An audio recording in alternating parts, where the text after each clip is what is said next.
Olá, livrólicos de plantão! Sejam muito bem-vindos a mais um episódio da Rádio Caractere. Neste episódio é a apresentação de um projeto muito especial. Eu sou Suzane Madruga. E eu sou Glênio Madruga, realizando um sonho na Caractere, trazer esta obra aos pedacinhos. Finalmente, senhoras e senhores, falaremos de O Conde de Monte Cristo. O Conde de Monte Cristo foi publicado inicialmente em formato de folhetim. Ou seja, um capítulo por semana, bem guardadinho, com alguns hiatos pelo meio da publicação, para deixar o pessoal absolutamente louco. É assim que a gente fica lendo essa obra, porque é maravilhosa. É um novelão de Alexandre Dumas, ou de Alexandre Dumas, se você preferir. E não é Dumas, é Dumas. E por isso que eu não falei o nome do autor no início, porque eu não tenho essa delicadeza na pronúncia do francês. De qualquer modo, vamos falar Dumas. E tá tudo bem. Todo mundo vai entender, todo mundo vai achar. A pessoa que digitar Dumas no Google vai conseguir encontrar. Então, é isso que a gente vai fazer. E por que a gente falou no começo que é um projeto? Porque a gente vai ler essa obra, a gente vai reler, no caso aqui deste casal que vos fala, a gente vai reler essa obra. Só que a nossa releitura daqui, ela vai ser pausada, com calma, tranquila, trazendo vários elementos daquele contexto maravilhoso que a gente ama fazer e trazer para a Rádio Caractere. Então é uma obra gigantesca, cheia de elementos históricos, geográficos, políticos. Assim, uma explosão de cabeças. Vários sabores e texturas. E a gente vai trazer esse material, a princípio semanal, mas caso a gente não consiga apresentar em alguma semana ali a configuração de capítulos que a gente fez na programação, que a gente coloca na programação, a gente avisa lá no YouTube, lá na seção comunidade do YouTube, e tá tudo bem. E como é que a gente vai fazer? A gente vai fazer, a princípio, 3 capítulos a cada episódio. Desses 3 capítulos, nós vamos destrinchar a obra. Vamos falar dos personagens, das configurações políticas que envolvem aquele que está ali permeando as falas daqueles personagens, configurações sociais também que são bem importantes e, claro, a história. Então, se você está aí com o seu livrinho, não tão pequenininho, O Conde de Monte Cristo, na sua estante, no seu Kindle, ou em qualquer outro lugar em PDF no seu computador. Se quiser vir com a gente, o convite está feito. E se você ainda não tiver esse livrinho, link da Amazon. Sim, apesar de todo o bafafá que estão falando ultimamente da Amazon. Não é lançamento, ainda dá para aproveitar a promoção. Link da Amazon, que a gente gosta tanto, tá na descrição do episódio, seja no Spotify, no seu agregador de podcast, no YouTube, enfim. E continuemos aí a fazer a nossa parte para que leis absurdas não passem. Dado o recado, vamos então entrar finalmente no episódio. Iniciando então, a obra foi publicada, como a gente comentou, em formato de folhetim, de 1844 a 1846. Alexandre Dumas escreveu com outro colaborador, chamado Auguste Maquet, ou Auguste Maquet. Maquette pode ser também. Tô brincando, gente. Mas ele escrevia em colaboração com outras pessoas. As suas obras não são só dele. Isso não é segredo também? Não é segredo nem demérito. Pelo menos na minha opinião não é. Porque ele traz outros elementos e há essa característica, inclusive nos seus escritos, no material de obras completas que tem publicado, principalmente em francês, de que a produção final era dele. Então, todo o arremate era dele. E ele tem uma produção... pintores e escultores renascentistas Exato. Trabalhavam com seus aprendizes e nem por isso você fala que Michelangelo, Da Vinci plagiaram ou se apropriaram do trabalho de seus aprendizes, não é mesmo? É verdade. Mais um recadinho antes só de aprofundar mais. Nós vamos trazer alguns materiais extras e todos estarão especificados lá no nosso site, caracterebooks.com.br. O que essa história traz? Essa história traz uma vingança muito bem doida bem projetada, que faz com que a gente fique ali querendo saber como é que o personagem principal vai fazer essa vingança. Mas antes de a gente chegar nisso, a gente precisa passar por esses capítulos. E a gente precisa levar em consideração que nada surge do nada. E como nada surge do nada, o próprio Dumas vai dizer, em Obras Completas, num texto que ele escreve lá, cujo título é Pierre Picot, História Contemporânea. Pois este é o personagem que inspirou o Conde de Monte Cristo. Dizem as más línguas, diz a história, diz quem escreveu sobre Picot, quem criou esse personagem, que se trata de um personagem inspirado num sapateiro que foi preso injustamente, que conseguiu fugir da prisão, que enriqueceu e que se vingou, lá pelos idos de 1820 e 23, alguma coisa nesse sentido. Só que, hoje em dia, não há registros deste personagem histórico. E daí fica a dúvida se esse personagem existiu ou não. De qualquer forma, o próprio Dumas deixa claro que ele se inspirou neste personagem criado por outro romancista, que é o François Picot. Então, o François Picot, ele criou essa história em cima dessa... Na verdade, ele criou esse personagem sobre essa história que se conhecia desse sapateiro e, ao ter contato com essa narrativa, o Dumas cria o Conde de Monte Cristo, que a gente vai explorar a partir de hoje. Primeiro capítulo. A gente tem Marsella, a chegada. Como a gente pode observar, a obra inicia as questões na cidade de Marsella e com a chegada de um navio muito bonito, chamativo e importante, o Faraon. E esse é o nosso primeiro grande personagem.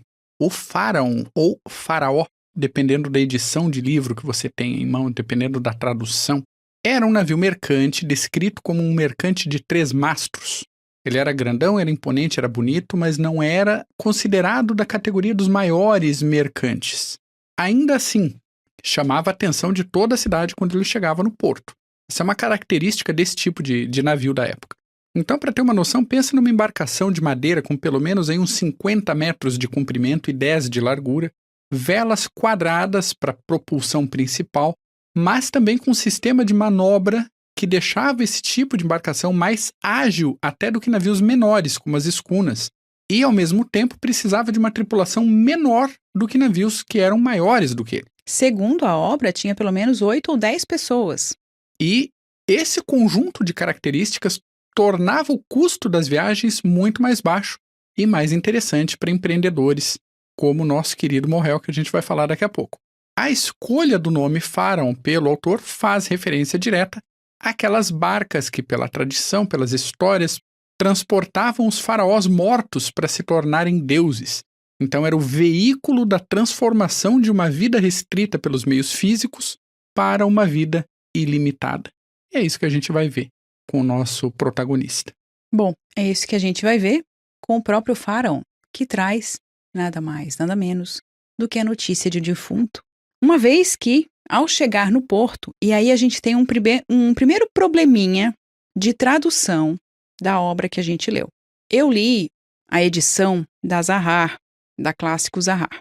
Uma edição bonita, com 2 tomos, né, com as imagens ali que levam o leitor àquela ambientação. É assim, edição muito bonita. Consta, nesta edição, que o faraó chega no dia 28 de fevereiro de 1815. É uma data importante, sem dúvida. É o último dia de fevereiro de um ano extremamente relevante para a França e muito importante para um determinado personagem que aparece. Ele não aparece, ele é só mencionado. A presença dele está... Ele tem uma presença na obra, que é o digníssimo Napoleão Bonaparte. O que acontece? A data é colocada como 28. No entanto, fazendo aqui a nossa prévia, descobrimos que a data está errada. Na edição da Zahar. Na edição da Zahar. Não é 28, e sim 24. E essa informação ela está tanto na tradução para o inglês, como no próprio original. E também na tradução da Martin Claret. Martin Claret está bonitinho, primeira linha do livro. No dia 24 de fevereiro de 1815, barará, barari, bororó. Por que tá 28? Nazahar, Qual foi aí? qual foi o problema? Colocar mais 4 dias na viagem do faraó? Não sabemos. O que, inclusive, teria implicações históricas importantes. Pois é, porque a gente já vai explicar. Então, diz aqui na obra da Zahar que é 28. Nós vamos considerar a obra original, que foi publicada lá num jornal de 1844 e tudo mais, que diz que é 24. E por que essa data é importante? Já chegamos lá. Mas, de qualquer forma, a gente acompanha aqui a chegada do faraó e nele está um imediato, que é esse personagem principal da obra do Dumas, que é o Edmond Dantès. O Edmond, ou Dantès, é um imediato, que é aquele abaixo do capitão do navio. Então, ele é logo em seguida que dá as ordens à tripulação, organiza e coordena tudo. Uma espécie de gerente. Uma espécie de gerente. O faraó pertence à família Morrel, ou melhor, a Morrel e Filho, que é a empresa, né, uma empresa familiar responsável por transportes marítimos. Essa empresa é quem contrata o Dantès como marinheiro para fazer esse trabalho junto com o seu capitão, ou aquele que era o capitão, que é o Leclerc. O capitão Leclerc, ele acaba morrendo logo depois de sair de Nápoles. E consta no texto que ele estava um tantinho agitado. E ele deixa, então, algumas orientações para o Dantès. Ele diz assim, para que o jovem passe numa determinada ilha, a ilha de Elba, e que de lá ele faça o que for lhe pedido. O que a gente tem aí?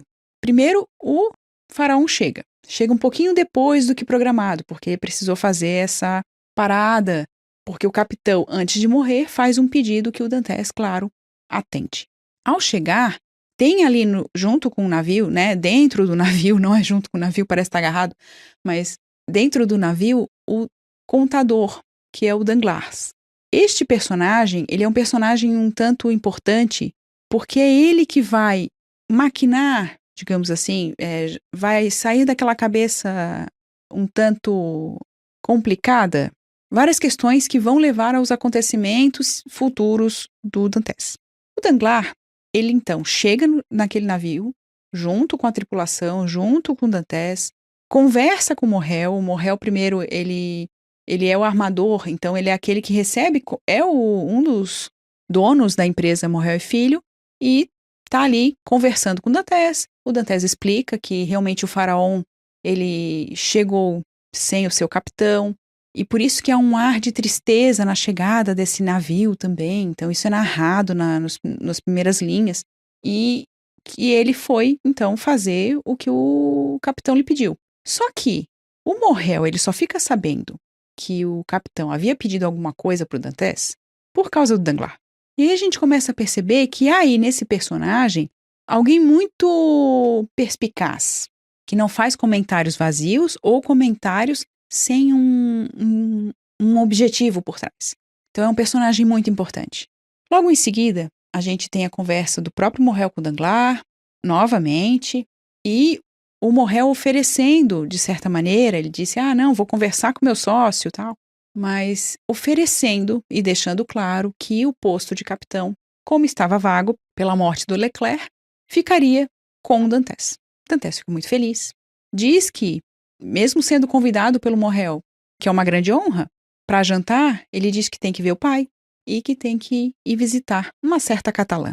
Isso tudo no primeiro capítulo. Já no primeiro capítulo a gente tem esse desenho. E a gente percebe que o Danglars está muito curioso a respeito de uma certa carta que ele viu o capitão entregar pro Dantès. Então tem essa carta, tinha uma encomenda que ele tinha que deixar na ilha de Elba, e é isso que vai trazendo essa curiosidade e essa percepção de que o Dantès esconde mais do que ele disse ali, tanto para o Morrel quanto para ele. O que o Dantès fala? Eu tenho que ir para Paris. Aí sim, depois eu posso assumir como capitão e tudo mais. E, assim, para Paris. Aí a gente já tem um desdobramento político que a gente precisa levar em consideração. E o político está num nome, Napoleão Bonaparte. Nada importante ele.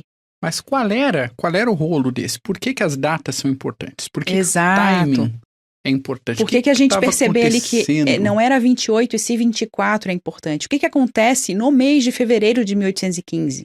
Um passinho para trás, todo mundo, já diria o cobrador do ônibus do seu bairro. O velho continente vinha passando aí por um período relativamente tumultuado que começou lá em 1789 com a Revolução Francesa. A Revolução transformou a França num imenso caos. Todas as perseguições, todas as guilhotinas, mas depois de a França renegar o poder absoluto dos monarcas, a solução para colocar ordem na casa foi nomear o imperador, o Napoleão Bonaparte. Napoleão já vinha ganhando espaço no comando das tropas da França desde 1793. Depois ele orquestrou o golpe de 18 de Brumário, assumiu o trono em 18 de maio de 1804 e no trono ficou até 6 de abril de 1814. Precisou de 6 guerras para fazer o Napoleão abdicar do trono e ser exilado na ilha de Elba. Essa ilha fica a 20 quilômetros do litoral italiano, do lado encostada na Europa, praticamente. 20 quilômetros para quem está acostumado com o mar, Não é tranquilo, né? O problema é que tiraram o Napoleão e recolocaram no governo a Casa dos Bourbon, que é uma linha monárquica descendente lá da época do Hugo Capeto. Essa linha governou a França desde o ano de 987. Não era bem vista desde uma certa revolução. Né? É a mesma família que tinha sido escorraçada pela Revolução Francesa. E assim, para deixar bem especificado o contexto, a linhagem principal, que era dos Capetinhos, acabou no ano de 1328 e foi substituída por linhagens secundárias da mesma família. E aí a gente tem sobrenomes como os Valois, os Bourbon e os Orleans, linhagens que permanecem ativas até hoje. Por exemplo, a monarquia de Luxemburgo e da Espanha são descendentes dos Capetinhos até hoje. E os Bourbon e os Orleans ainda discutem entre si quem deve herdar o trono da França se um dia a França voltar a ser uma monarquia. Para ver como essa sombra não deixou o cangote francês Não ainda. está tão longe, né? Não. O caso nisso tudo é que Napoleão era um líder muito competente. Ele fez muita guerra contra os inimigos da França, deu uma organizada interna na casa. E ele era bem visto, de certa maneira, pela população, tanto que é Exatamente. chamado de... até nesse período ele não perde o título de imperador, quando ele Isso. fica preso nessa ilha. Ele fez várias reformas educacionais também, vale a pena dar uma olhadinha nisso tudo aí com calma. Então, ele estava perto, estava na Europa ainda, manteve o título de imperador, como você falou, tinha uma pequena força militar com ele. Ele tinha vontade de voltar para o trono, e daí ele começou a ouvir umas fofocas de que, assim, tinha planos de transferir ele para uma ilha remota no meio do Atlântico. Ele falou, olha... inclusive cortar até a entrada mesada, financeira e tudo. Então, como é que ele ouvia essas fofocas? Como é que chegou a fofoca? Chegava em barcos que faziam paradas inocentes na ilha de Elba. Uma certa passagenzinha só para falar com o capitão que está lá responsável pela ilha. Exatamente. Ah, não é Então, o Faraon fez essa paradinha vindo de Nápoles, um dia e meio na ilha de Elba e depois seguiu viagem. Foi fazer contato com o imperador. Dadas as circunstâncias, o Napoleão juntou seus 700 homens e deu no pé, fugiu na ilha de Elba em 26 de fevereiro. 2 dias depois que o Faraon chegou em Marsella. E depois ele marchou pela França, juntou apoio popular pelo retorno do imperador e em 20 de março reassumiu o trono. Só que para esse plano todo funcionar, apoiadores franceses no litoral e em Paris precisavam saber do retorno iminente do imperador. Para organizarem a casa. Cartas secretas tinham que chegar em Paris. Exatamente. Antes, de preferência, que o imperador desembarcasse. Então, você ter na abertura do livro 4 dias de atraso da chegada do navio em Marsella, sendo que nesse intervalo é o dia que o Napoleão foge de Elba, não é simplesmente confundiu 24 por 28, tá tudo bem. Não tá tudo bem. Não tá tudo bem. Eu sou o tipo de leitor que assim, não está tudo bem. Tem que revisar isso aí, gente. Tem que revisar esse negócio. E não é exatamente uma edição barata. A edição da Zahar, né? A edição Pocket tá R$80. Sabe? Mas é pra gente ver como é importante a gente observar datas nesse sentido. E essas datas, elas não são do nada. O livro inicia no primeiro capítulo, na primeira linha do primeiro capítulo, iniciar com esta data não é qualquer coisa. Não é uma data aleatória. Não é uma data aleatória. Nada em Dumas é aleatório, né? Não é aleatório. E é nessa chegada que o Dantes acaba trazendo não só essa informação de que ele passou pela ilha de Elba, onde está o imperador, onde o Morrel pergunta, quando o Morrel pergunta para ele, como está o imperador? Você chegou a ver o imperador? E ele diz, viu o imperador, ele conversou comigo como ele conversa com qualquer estrangeiro. Olha só. E ele detém uma carta. Ele não diz que ele vai entregar uma carta. A gente vai ficar sabendo isso lá no terceiro capítulo. Que ele tem realmente uma carta que ele precisa levar até Paris. A gente pode dizer que o Dantes sabia o que continha essa carta? Não. Que ele estava conspirando conscientemente? Não. Tudo estava muito sem uma base de conspiração forte, sem algo claro para qualquer um nesse tempo ali. Então não tem como saber, e não tem como dizer assim, não, Dantes então realmente agiu de má fé. Não, mas ele provavelmente simpatizava muito com Napoleão. Certamente. Senão não teria feito isso também. Essa questão de chamar ainda o Napoleão de imperador demonstra simpatia, tanto do Morrel quanto do Dantes. O Morrel quase chora. Sim, fica emocionado, fica ali, ó, nossa, o coração palpita. E o que a gente tem, então, a partir daí? O Dantes vai, adentra ali o porto de Marsella para ver o seu pai. O pai do Dantes, e aí a gente tem o segundo capítulo, que fala o pai e o filho. Nesse encontro, o Dantes quase mata o pai de susto, porque... Quem nunca? Porque o pai não o esperava, e o pai também está muito desnutrido, muito frágil, né? Com a saúde bem debilitada. Porque não comeu aquele tempo todo, os 3 meses que o rapaz ficou no mar. O senhorzinho lá, orgulhoso, nem uma porta, né? Além de entregar todo o dinheiro para um vizinho chechelento ali, um vizinho sem vergonha. Caderrousse, tua hora vai chegar, Caderrousse. Exato, o Caderrousse, ele é apresentado também nesse segundo capítulo. Ele é alfaiate, então ele vai... E vizinho ali do pai do Dantes, ele tinha emprestado um dinheiro pro Dantes, aí o danado espera o jovem de 21 anos embarcar para ir lá encher a paciência do velho, encher a paciência do pai do seu Dantes, para dizer, o teu filho me deve. Tira todo o dinheiro do senhorzinho e deixa o senhorzinho sem nada. Isso deixa, claro, o Edmond Dantes pé da vida, mas ele tem que fazer, né, a boa vizinhança, não pode... Aí a gente já vai percebendo uma coisa que é muito importante. A gente tende a observar adiante na história uma mudança de comportamento do personagem. Ele deixou de ser inocente. Nem tanto. Outra coisa, o Caderrousse, ele fica a todo momento atento, porque ele considera o Dantes, e isso são palavras dele, alguém muito snob. Alguém que se acha muito. Ou seja, invejoso. Assim como a gente tem o Danglars. O Danglars também é invejoso. Então tem toda o coitado do Dantes ali, ele tá tentando levar a vida dele, casar, ser feliz. E o que ele tem em volta? Gente para puxar o seu tapete. Me permita apenas voltar um pouquinho ali no primeiro capítulo, quando o Sr. Morrel pergunta ao Dantes o que ele achava do Danglars. E daí o Dantes diz que não quer problemas com ele. Como contador, ele não tem do que reclamar, mas como pessoa, ele é um pouquinho intragável. E daí o Morrel pergunta para ele, mas por quê? Nós quase nos batemos. Inclusive, eu chamei para que a gente fosse lá na ilha de Monte Cristo para que a gente se entendesse. Olha só o nome já no primeiro capítulo da obra. Isso é muito interessante de a gente perceber porque qual vai ser o nome do personagem mais adiante? Para quem já leu, já sabe, né? Então, e quem não leu já deve também estar desconfiado.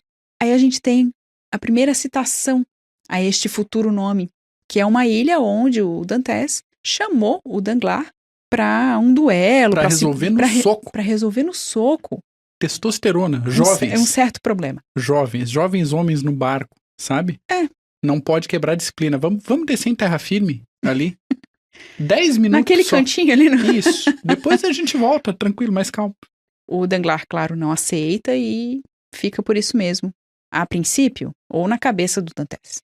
Ok, temos aí esse encontro com o pai, tem o pai feliz da vida com a chegada do filho, com a volta do filho, um pouco mais aliviado, porque o mar é sempre aquela dúvida, então tem sempre aquela preocupação. O Caderuzzi ali, vendo o que está acontecendo, e tentando plantar ali uma semente da discórdia na cabeça do Dantes, para com a sua namorada. E aí a gente vai para o terceiro capítulo, que é os catalães. E para falar de catalães, a gente precisa falar de Marsella. Pelo seguinte, Marsella, tal como o navio o Faron, Marsella também é um personagem muito importante nesse contexto. E o Dumas faz isso de uma maneira magistral, o jeito que ele situa esse personagem, essa cidade personagem na obra.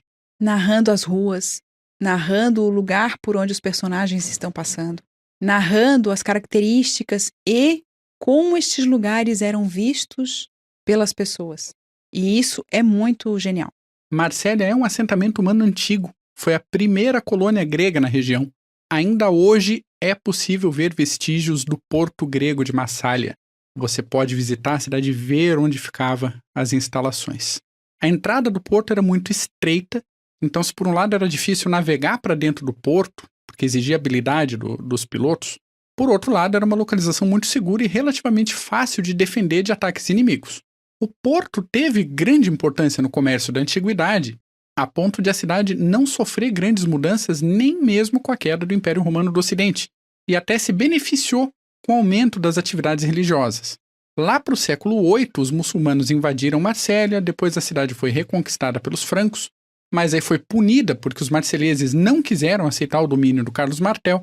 Passaram-se séculos, Marsella foi reestruturada, reconstruída, mas sempre com aquele senso de autodeterminação muito forte, resistindo ao domínio e ocupação de famílias nobres de qualquer outro lugar que não fosse de Marsella. Marsella só foi incorporada definitivamente à França em 1482, e desde então várias melhorias militares foram incorporadas à cidade. Uma delas foi o castelo de If, construído a partir de 1527, numa ilha pequenininha, com a intenção de proteger a entrada do porto. Então a entrada do porto já era complicada. Se você tem um forte com artilharia, fica um pouco mais difícil de algum navio inimigo fazer o contorno e entrar no porto. Outra construção foi o Forte São João, construído a partir de 1660, na entrada do Porto Antigo. Imagine um corredor de água e as duas pontas de terra fazendo dois promontórios, duas paredes na entrada. Uma dessas pontas foi construída, esse Forte de São João, num posto que era ocupado em outras épocas ali pela Ordem dos Cavaleiros Hospitalários de São João de Jerusalém. Por isso, Forte São João. Na outra ponta de terra, do outro lado ali da entrada, foi construído o Forte San Nicolas. A função era dupla: desencorajar os invasores externos que viam dois fortes de pedra gigantescos e controlar a população de Marsella. Por quê? Isso tudo. Os canhões dos dois fortes não eram virados para o mar, eram virados para a cidade.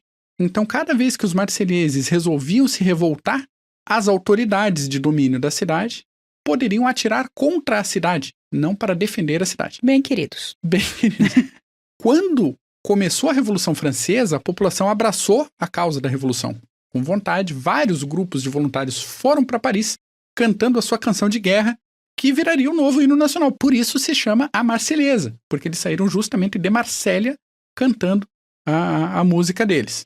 Olha a importância desse lugar. Novamente, a obra não inicia numa cidade qualquer. Como Marsella sempre foi uma cidade portuária importante, todo tipo de doença, praga, crise, qualquer coisa desse tipo batia ali antes de bater em qualquer outro lugar da França. Outra coisa constante eram os ataques de piratas e os assentamentos de desterrados de várias nacionalidades que acabavam se juntando em guetos e bairros.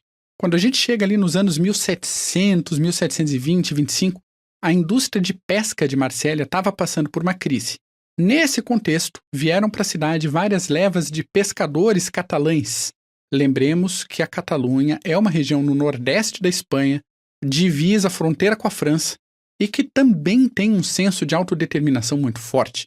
Durante os anos de 1600, a Catalunha se revoltou contra a Espanha, teve a ajuda da França, virou uma república por um tempo, foi reconquistada pela Espanha E depois de uma nova derrota da Catalunha, já em 1714, os espanhóis suprimiram direitos da população e suprimiram instituições catalãs. Chegaram a proibir o idioma e censuraram a literatura em língua catalã.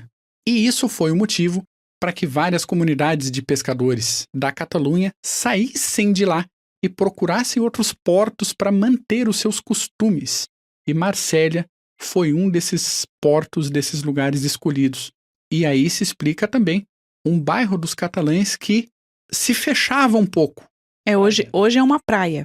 Hoje é chamada Praia dos Catalães. Até se a gente for em material de pesquisa histórica hoje em dia, vários historiadores apontam assim, olha, a literatura da época do século XIX meio que colocava os catalães dessa época como uma população marginalizada, que era um pouco o ponto de vista dos franceses da metade do século.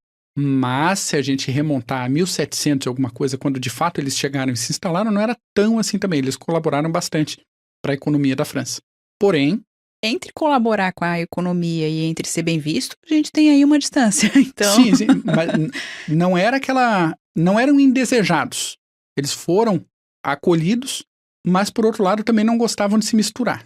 Então, esse todo contexto histórico que a gente pensa aí da construção dos fortes, das armas dos fortes voltadas para dentro da cidade, não para fora, tudo isso a gente pega nos primeiros 2 parágrafos, quando o Dumas fala que em 24, não 28 de fevereiro, a sentinela avisa o Faraon chegando de viagem, e como de hábito, a plataforma do Forte São João se encheu de curiosos, pois em Marsella a chegada de um navio é sempre um grande acontecimento, principalmente quando esse navio, como o Faraon, foi construído, preparado e aparelhado nos estaleiros da velha Fócia, pertencendo a um armador da cidade. Os Fócios, sociedade que construiu esse primeiro porto, esse primeiro assentamento. Lá os gregos, lá no... Isso, 600 anos antes de Cristo, que se instalaram lá. Então, em 2 parágrafos, o Dumas dá uma data de 24 de fevereiro que todo mundo na França, na época, sabe no que vai dar, porque ele lança isso em 1844.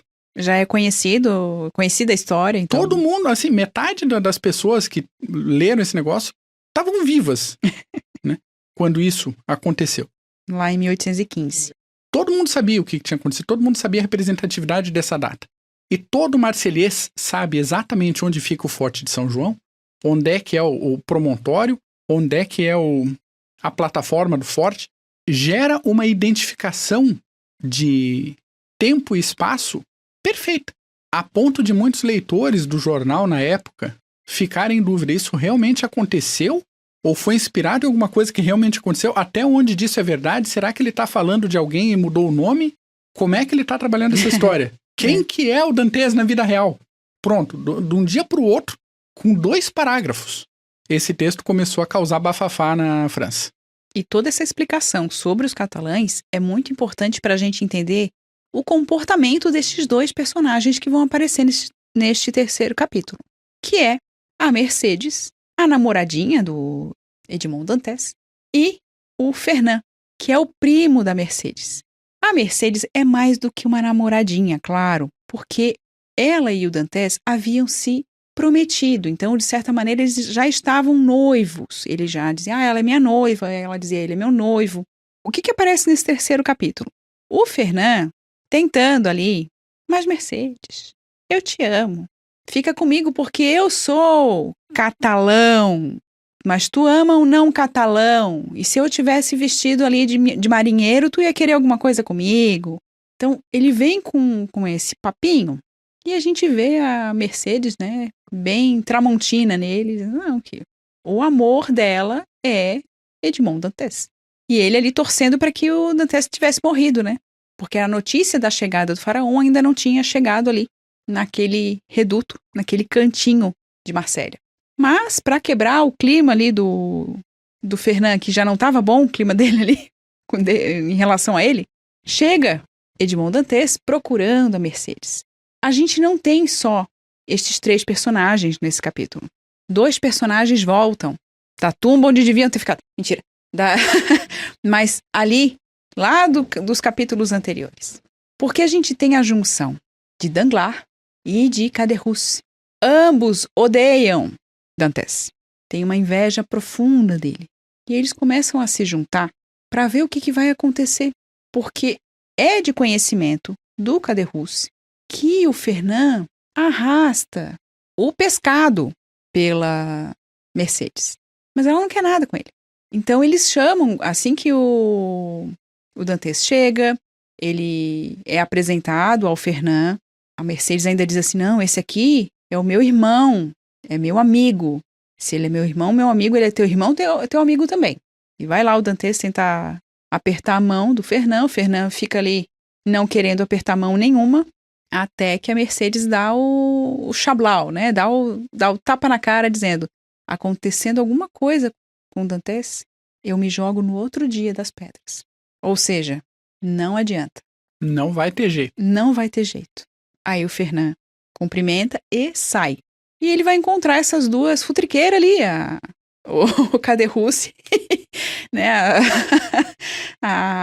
As duas figuras futriqueiras da história, Danglars e Caderousse. E embebedam o moço e começam a colocar na cabeça dele determinadas ideias que vão ser desenvolvidas nos próximos capítulos. Nesse momento passam, né, felizes, Mercedes e Dantes, dizendo, a gente vai casar em breve. Um deles até cumprimenta a Mercedes. Sim! Ô, senhora Dantes, como está? Ela fala assim, isso dá azar. Não faça. Não faça isso. Na minha cultura, chamar pelo sobrenome do cremoso antes de casar, dá azar. E daí você fica você leitor, já fica assim... Já vai pescando. As narrativas do século XIX, elas têm esse poder de deixar a gente já esperando pela desgraça. Então, Porque, assim... de novo, absolutamente nada tá ali por acaso. Absolutamente nada. Algumas desgraças já foram anunciadas. E aí, nesse momento, o Dantes conversando ali, e feliz, tentando ser um bom vizinho, um bom colega, diz, não, antes eu preciso ir a Paris para entregar uma carta. Daí a gente vê que realmente a juventude pode ser ingênua. Peixe morre pela boca. E iludida. Aproveitando o tema náutico. Pois é. Aqui a gente fica, então, porque no próximo episódio a gente vai falar dos próximos 3 capítulos. Arrêt,